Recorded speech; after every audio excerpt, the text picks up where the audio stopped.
అన్నమీద ప్రేమతో రాజభోగాలను వదులుకున్నాడు. అడవిలో అన్నే దైవంగా భావించి 14 నిద్రకు దూరంగా కాపలా కాశాడు. కాని విధి ఆడిన వింత నాటకంలో తన ప్రాణ సమానమైన అన్నయ్య చేతనే ప్రాణత్యాగం చేయమని ఆజ్ఞను పొందిన ఆ వీరుడి కథే లక్ష్మణుడి వీడ్కోలు. నమస్కారం, నేను మీ భాగ్యలక్ష్మి. భాగ్య బాలాజీ క్రియేషన్స్ సమర్పిస్తున్న రామాయణ అమృత వాణికి స్వాగతం.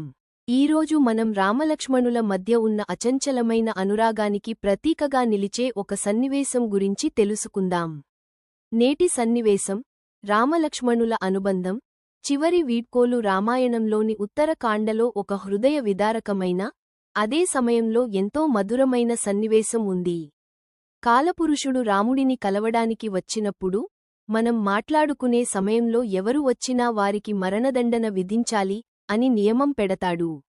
రాముడు దానికి అంగీకరించి లక్ష్మణుడిని ద్వారం వద్ద కాపలా ఉంచుతాడు. అదే సమయంలో దుర్వాస మహర్షి వచ్చి రాముడిని ఇప్పుడే కలవాలని, లేదంటే అయోధ్యను శపిస్తానని కోరతారు.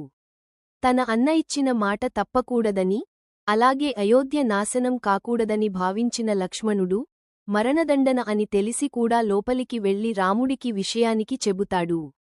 తను ఇచ్చిన మాట ప్రకారం లక్ష్మణుడిని శిక్షించలేక, ప్రాణసమానమైన తమ్ముడిని త్యాగం చేయలేక రాముడు పడే వేదన వర్ణనాతీతం. చివరకు విజ్ఞుల సూచన మేరకు సజ్జనులను వదిలివేయడం మరణంతో సమానం అని భావించి లక్ష్మణుడిని రాజ్యత్యాగం చేయమంటాడు.